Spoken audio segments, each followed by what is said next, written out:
I'm going to run you through another CSV example. This one's a bit more complex than the last one. What I have is a file full of student records. So a student's name, let's say, followed by 4 grades. What I want to do is read in each record, so each line by line, read the grades, and then compute an average and a max, and then store that in a separate file. So my goal, I already have it over here, is to kick out something like this, where I have the student's name, the average of that person's 4 grades, and the highest score they had received. One concept before we get started on the code, one of the most important concepts when you're doing the kind of basic file processing is the notion of a delimiter. A delimiter is, well, in the general sense, it's any sort of symbol or marker that separates things. In the world of sort of file processing and programming, it's going to be one or more characters that separates fields or distinct parts of a string. So we can think of a file as essentially one long string stored, saved the disk. It's just one sequence of characters. Now when I open it up, you can see, oh, there's 3 lines here. That's just how we choose to display the file. That's how the new lines are interpreted. Sort of under the covers, it's just one long string of characters. So the first delimiter, the one that's very, very commonly used, would be a new line, right? It breaks up each line. So that's something you don't really think about when you're opening up like a Word file or something like that. But as soon as you start coding and start parsing files, you have to be aware of, oh yeah, new lines are an actual character. And depending on your platform, it's either new line or carriage return line feed or some other variant. Anyways, there's usually a special character that marks the end of a line. The second delimiter in this file is going to be a comma and a space. So the comma space combo marks where the name ends, then where the next grade begins, and so on until we get to the end of the line. So one annoying thing if you deal with a lot of file processing, especially in the real world, you get a lot of examples where, well, people aren't really consistent. So let's say they add in a bunch of spaces here. That's going to cause, that's just going to be really annoying. I'll take a look at handling that case at the end. Right now I'm just going to start with sort of the well-formatted case, and then we'll see how to adjust things to make it more tolerant. So I'm starting with this code. I have a grade summary class. It has the name, average, and max. So this is what I'm going to, read in the data, put it in this class. Then I'm going to take that class, each one of them, and then write them to a file. You can see I have getters. I don't need or want any setters. I have a couple stubbed out methods. So I have one to read grade summaries from a file. So it's going to read the grade file, produce grade summaries. So there's going to be a lot of stuff happening in this static method. I'm going to have a second static method writing summaries. So that's going to take so both of these cases, the file is indicated by some file name, a string. But this is going to take an array list of those grade summaries and then write them out to a file. My main is pretty simple. I defined a couple constants just for file names involved. Declared this variable here for the summaries. I'm going to read it here and then just turn around, take those summaries and write them back out. So the first thing I'm going to do, just for the sake of debugging, is I'm going to add, so I like to leave comments like this, like to do, remove. Basically there's two kinds of programmers. There's programmers who like to use the debugger built into an IDE, and there's programmers who like to use just a print statement. I just use a print statement. Why? Because there's basically a print statement in every language and every setting. I can always rely on it being there. And I switch, languages a lot, moving from, teaching to research, etc. I just, I want to be as tool minimalist as possible. But that's sort of a side note. So one thing I like to do is add print statements just as sanity checks. So I don't have to do the whole thing, especially if there's going to be a lot of steps to this. I don't want to do it all in one shot. So right now what's happening here is I'm reading the summaries, I'm going to print them out, and then I'm going to write them. So if I'm printing them here, or rather here, one of the first sort of debugging things I typically like to do is make sure I have a ToString method. So I'll define that here. Whoops.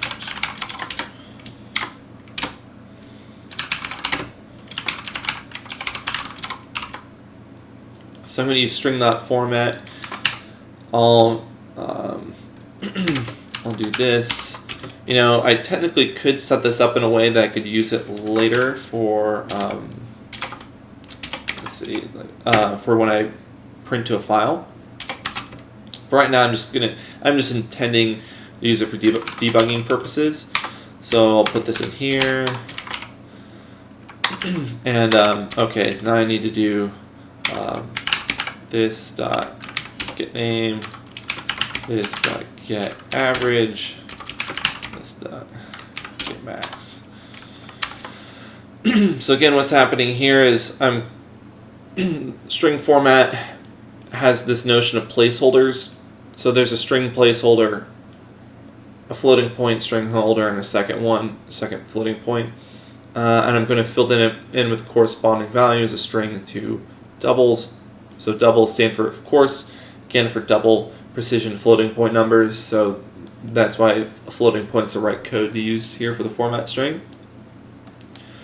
So that's just going to be calling these values that are set up here.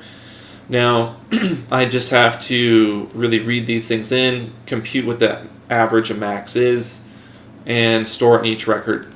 So, first things first, I'm going to use the scanner class. So, I'll make a new scanner, new file, and I'm going to use the file name passed in. Great, that's some good code completion right there. Now, scanner is going to complain. Where's the tooltip? Yeah, file not found exception. I'm going to be wild and irresponsible and just let someone else deal with my problems. So, just pass the buck off. Now, for my output, I'm going to define an ArrayList. Grade summary, call it summaries, new ArrayList. So this is what I'm going to use for my output. Again, I like to just set up my return value right away. That way I can potentially, this is going to complain down here. Throws file not found. Well, someone else can deal with this. File not found exception. Neato. So now I can run things. Everything. That's the benefit of having things stubbed out, or just returning like empty lists or null values and that sort of stuff. So I can see in my output down here, this stands for an empty array list. So saying, okay, we called read summaries, nothing's returned. Again, I like to do this just to make sure all the pieces sort of fit together. Because it's easy to make a mistake and assume there's an error one spot when it's really coming from somewhere else. So I was talking about delimiters earlier. I need to set the delimiter, then read line by line, creating summaries. So I'm going to read line by line, creating a summary. Then in here I'm going to read the name, read the grades, make a summary. So let's see here. One thing I'm going to choose to do now, I could just put all my code inside here. I like to make my code as modular as possible. That makes it reusable. That makes it, I think, easier to read. So I'm going to create private static method up here. I'm going to calculate the average. So I'm going to do ArrayList of a double grades. And I'm also going to make another private static double calc max ArrayList double. Whoop, a little bit off there.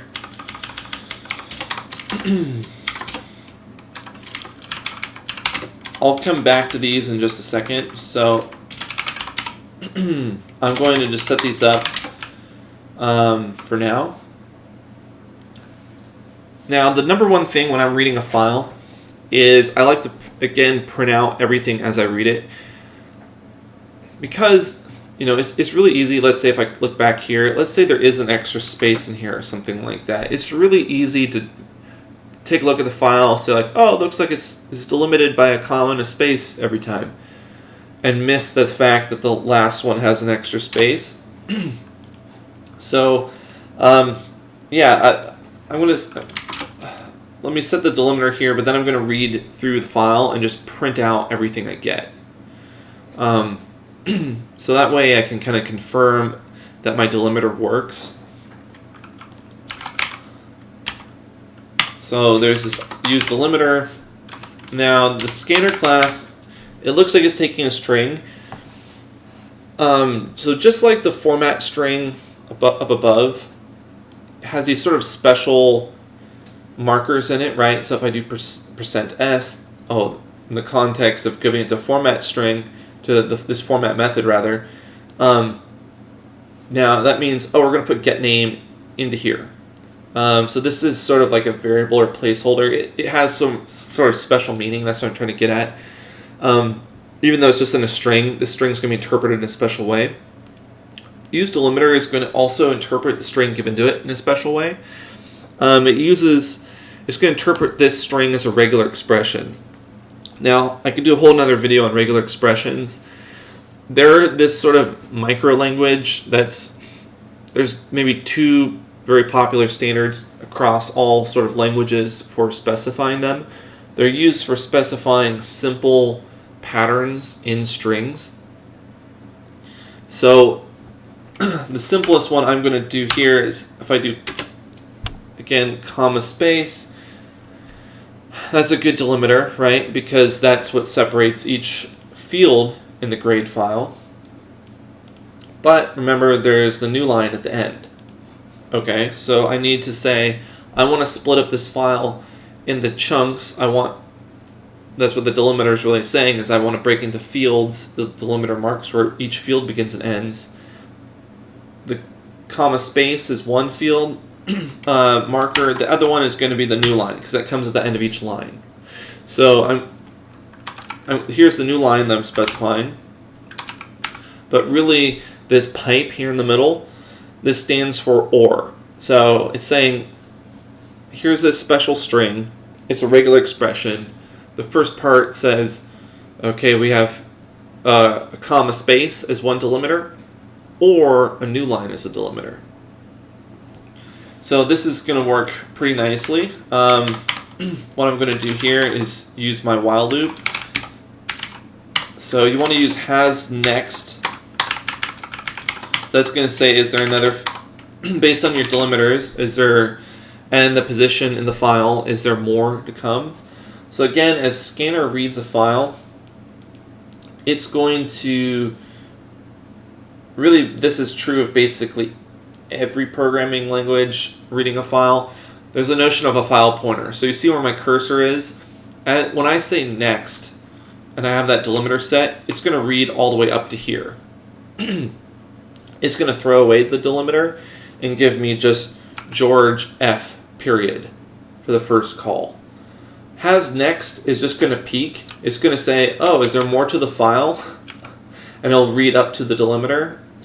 Yes. So if it's starting at the, when I first start, yes, the cursor is at the beginning of the file. There'll be more. It'll go up to here. Each time I call .next, I'll get another chunk of the file out based upon the delimiter. So it'll keep reading up, each delimiter at a time, getting to the end, and then starting down the next line, so on and so forth. Further. So that's going to be each call to either next or next double or next, you can be next int or whatever. But,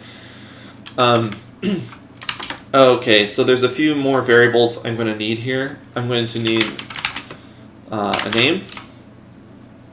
I'm also going to need an ArrayList of doubles. So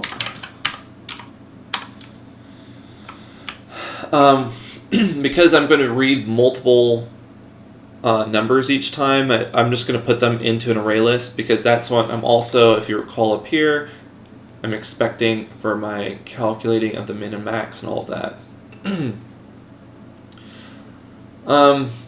Yeah, so let's see here.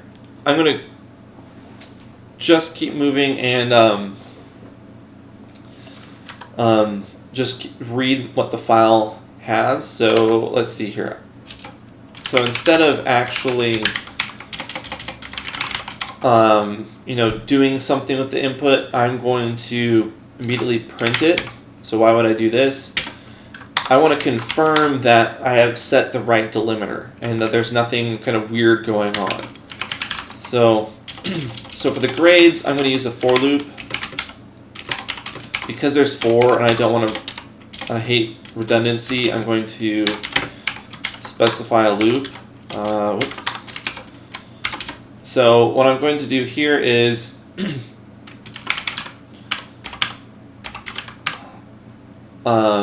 do what did I call it? Oh, input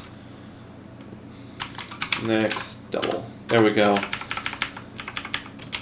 So what this is going to do is read through the file, basically field by field. So that's what has next is checking for, saying, is there one more field available? I'm going to read one field as a string. That's what .next is going to do. Now I'm going to read the next 4 as doubles. So let's give this a whirl and cross our fingers, and hopefully it should work out. Ooh, boy. So it did. So I'm seeing values appear here in my terminal. Fantastic. So I see George F, and then those 4 values. I can go over here and confirm, oh, George F, followed by those same 4 numbers. Ooh, goody. So now that I've confirmed this, so let's say I had done something wrong, or there's some other error or something like that. It might be a little subtle or not, but let's say I had extra spaces in here. Let me rerun it. You see how this, look at this input mismatch exception? Because this last field isn't properly delimited, that is, it has a comma and, like 3 spaces, it didn't know what to do. So when I said next, after I'd read this, it done the first 2 lines successfully, it gone through most of this last line, it consumed all the way up to here, and now it says, okay, give me the next thing. But the problem is this delimiter is not what it expects. Hence it mismatches its sort of expectation of how the file is formatted. That's hence the name input mismatch exception. So that's one reason I go through and would print all this stuff out. Just so I can see exactly where this breaks. Now I'm going to keep going on with a nicefile, and I'll come back and redress that issue in a second. Okay, so now I have all I rerun it with the nicefile. Everything's working.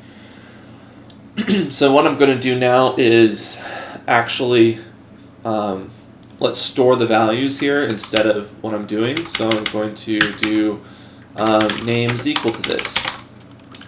The extra parentheses. And I'm going to do grades.add. So now I'm adding each double to the array list rather than printing it. Now, one little easy to mistake thing here is, well, if I keep reading, for each line, essentially each field, keep adding in the grades, that means if I don't have this clear dumps everything in the array list. That means by the time I get to Pete, I'll have these 8 numbers stored in there already. So that's going to throw off Pete's stats pretty bad, which Pete probably needs, to be honest. Actually, Ted really needs that. Poor Ted. Anyhow, so I'm just going to throw that in now. Now, okay, I need to make my summary. That means I need an average and a min and all that. Oh boy, I've defined these up here. They're not done yet, but I'm just going to plug them in. So let's do that. So I have summaries. I'm going to add my new grade summary. So the name is correct. I read that up here. We know I'm getting the right value in there. Now I'm going to throw in a little bit more here. I'm going to do calc average. I'm going to give it the grades. And I'm going to do calc max with grades. So I'm not storing this anywhere, but you can see, okay, I'm adding something to the array list. What it is a new grade summary. The first argument to this constructor's name. The second one is the result from calc average, given the grades. And the second one, or rather the third one, is the result from calc max, given those grades. So now let me run it now.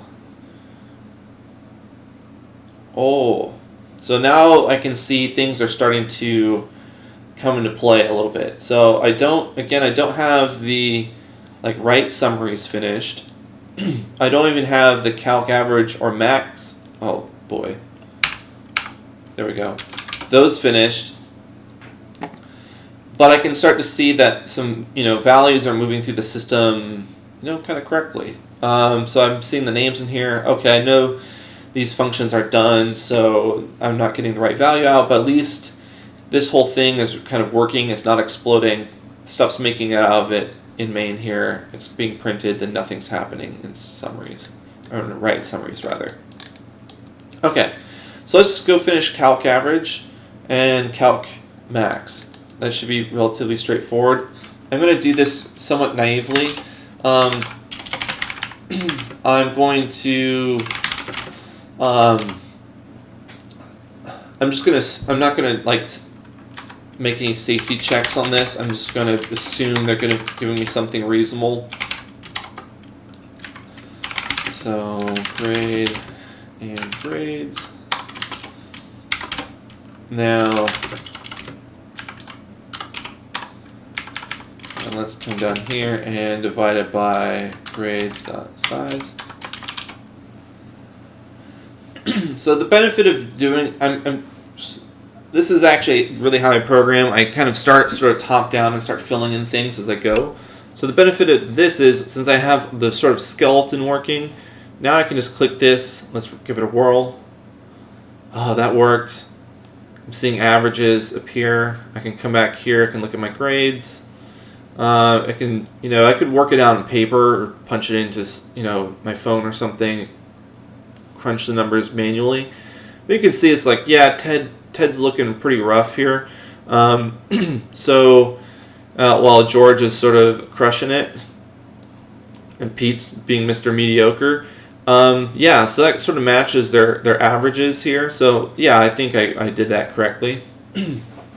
But if there was a problem, like if I forgot to, divide by grade size or something like that, if I ran this. Okay, see, oh no, my averages are huge. That doesn't make any sense if I go back and look at here.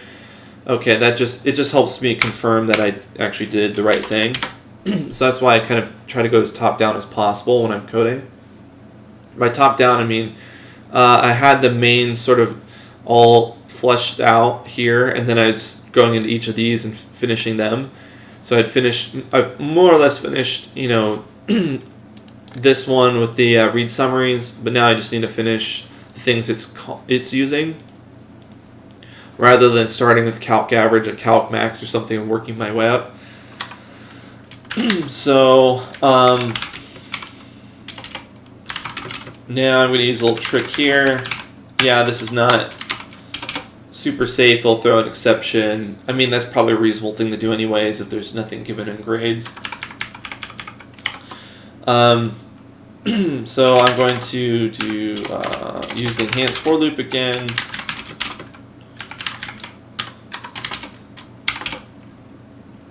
Now, if the current grade is larger than the best we've seen so far, we're going to update with what the max is. And I'll put this in. Max. I'll write this. Okay, now I'm going to rerun this whole thing. Neat. So I have... Now this is a lot easier to just eyeball and verify. The largest thing for George, yep, it's 100. Largest thing for Ted, 83. Largest thing for Pete, 92. Okay. Did it. Yeah, so now, okay, I'm cruising now. I've got this whole thing done because I've got all the stats coming out. We know, okay, this is done. It's being printed here. I can verify it in my console. I just need to write this. So, let's do that. I'm going to use a Printwriter. Printwriter, you give it a file. So again, Java uses the file class as a connection to the file system. So you give it a string, and it sort of wraps a string and points to a particular point in the file system. In this case, it's going to be the name I had given it, summary.csv. Printwriter's complaining because we could have a file not found exception. Oh, throws. There we go. Everything should be fine. Now I just need to write each summary to file. So I'll do it. A few extra steps. I'll kind of simplify it down a little bit. So I'm going to do grade summary, summary, and summaries. And so the nice thing about Printwriter is it has exactly the same interface as system.out. I mean, system.out is a Printwriter. It's literally the same class. Now, it just has a different destination. So you use it the same way, but it just drops the output in different places. So this is going to take the same style format string. So I'm going to do so I want the name, the average, and the max. All right, so let's do this. I can do summary. Oh, not. I just want the one. Get name. Summary. Get average. Summary. Wrong one. Okay. Get max. There we go. There we go. Then last thing. Gotta close that file. If you don't close the file, it could be that nothing gets written out. So let's run it. Fingers crossed. Oh, you see summaries appeared over here. Open it up. Oh, I made a mistake. So what's happening here? So you see all the data is correct. It matches everything that's down here. Forgot my new lines. So printf doesn't include a new line. Unlike, it's an easy mistake to make because system.out or the printwriter.println adds the new line for you. Printf, since you're formatting a string, it's not going to do anything extra for you because it assumes you're kind of wanting to specify a string in a very exact way. So you have to include this new line at the end. So now if I run it, hey, now everything's in the right place. What do you know? It matches my goal. Okay, so that's that's that. So now let's just deal with a couple other. So that's the complete example. Now I'm going to go into a few more sort of, let's say, bonus features. Now, one simple thing is, well, I'm specifying everything here in this printf. That's a lot of, I don't know, it's very similar, if you notice, to my my ToString. So if I jump back up to my ToString method, I'm basically doing the same thing. So I'm just going to take out these keywords here. Now I'm going to go down to, I think it was write summaries. Yep. I'm going to jump down here. Just to prove to you it works, I'm going to delete this. Silly nanny function. Okay, go away. Get rid of that. What I can do here is say, well, maybe I just, line by line, I just want the summary. Well, that's neat. So I do this. So I run it. So I see all my data's here. Oh, if you notice, there's no, max colon, average colon. That's gone. Everything's separated by comma, so it's a little harder for debugging. But if I go over here, open up my summary file, which reappeared, ooh, it's just right. That's because the Printwriter, before it prints something, if you give it an object, you can take any old object that you want, it'll call its ToString on it before printing it. So by defining the ToString for the summary in the same format that I wanted to be in the file, hey, I've kind of killed two birds with one stone, maybe? Or it's just convenient. So now it pops up, oh, here, just how I want it. So that's one nice little streamlined bit, I guess. So yeah, I changed that. That's fantastic. Now let's go back and deal with. Actually, I'm going to just undo this temporarily because I'm going to use some debugging things here. No, don't want to undo that. Okay. Oh, no, I want the max back. I want average back. Okay, so now I want to, just to be, it's just a little more readable to have these averages and max strings in there. So let's deal with, so I'm going to come back down here to read summaries. Now let's go back and deal with the issue of, the malformed delimiter. So that really sounds more menacing than it is, but now if I come and run it, if I'm back at this input mismatch exception, what am I going to do? Well, I can, turn to the power of regular expressions again, which is actually usually the answer to most problems programming, or at least file processing or string processing. There's another special symbol, which I know you don't know, but this star means whatever pattern I had, or really rather which character I had before, so space. This is saying, okay, whatever this was, the space, we can have 0 to infinite, I guess. 0 to a lot of spaces is one delimiter, rather than just comma single space. So now when I run it, oh, it works. So when it gets to this example here, where it's got a bunch of extra spaces, it just doesn't care. It says, oh, you got a couple spaces, sure, that matches my regular expression. That's what really makes regular expressions incredibly useful. And I can do another video on that at some point. Let's pretend you don't know about regular expressions. What can you do? Well, I would use a second scanner. So, and there could be another benefit for this. So let's call it line.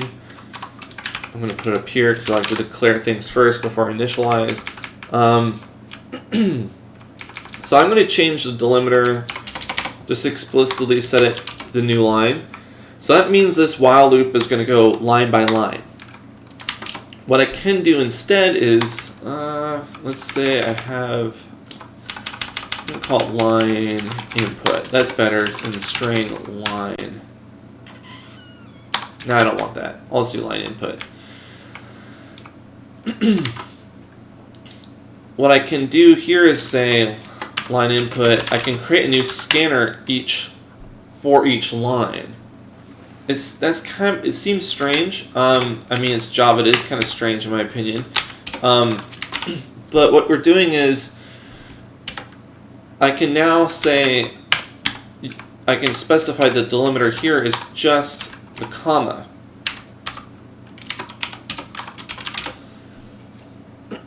So what that's going to do for me is it's going to just, instead of stop looking for comma space, it's going to look for comma, just commas, and then it's going to read everything between the commas, including some extra white space, including spaces. So what I have essentially is one, let me go through, the first scanner goes line by line. So each time it calls next, it's going to give me another line out of here. The next one is going to go through just a single line, reading up to the next comma. Now what I'm going to do is keep calling next, and I'm going to clean the output with the trim function, and then make it into a double. So I'm going to change this to line input. So that should be fine. Let's just give this a run and see what happens. So I have this mismatch exception. What you could do to help debug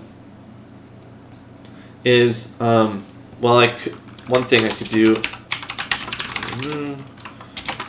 is just put in right here, print line, the name, so I can see where exactly this is going to break.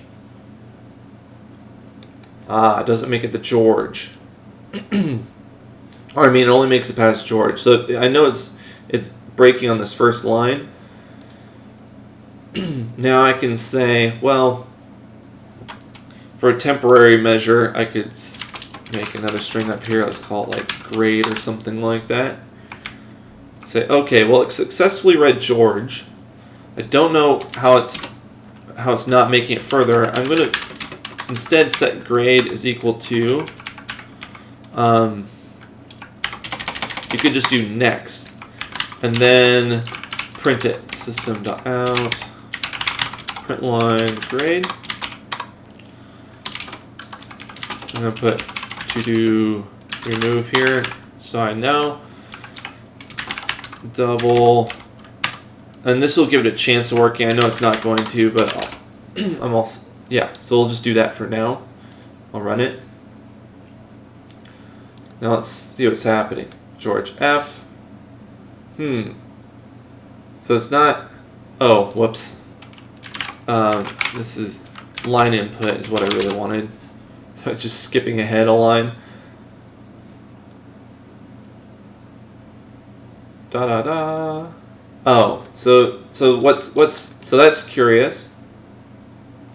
I'm reading this in as a string.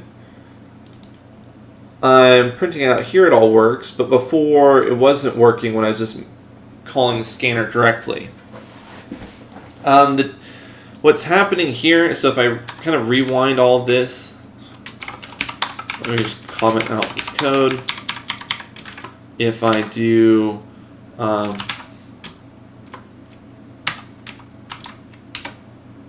if I go back to what I had, again, if I run this, it'll break. After George, scanner is really picky, is what it turns out, because as it's reading through the grades file, it's going to pull out everything. Remember, the second scanner, that kind of inner one, is going through up to the next comma each time. When it gets to this 100, it has a space and 100.0. If you give that the double.parse double, it doesn't care about that space that you gave it, the extra space. It's like, whatever, we'll get rid of it. If you ask the scanner to turn that into a double, say, oh, I don't know what to do with that space. It's kind of a frustrating thing. that's the case, but yeah, that's how they chose to implement it. So if you do it like this, it turns out to be a little more robust. So what I can do is just take this out.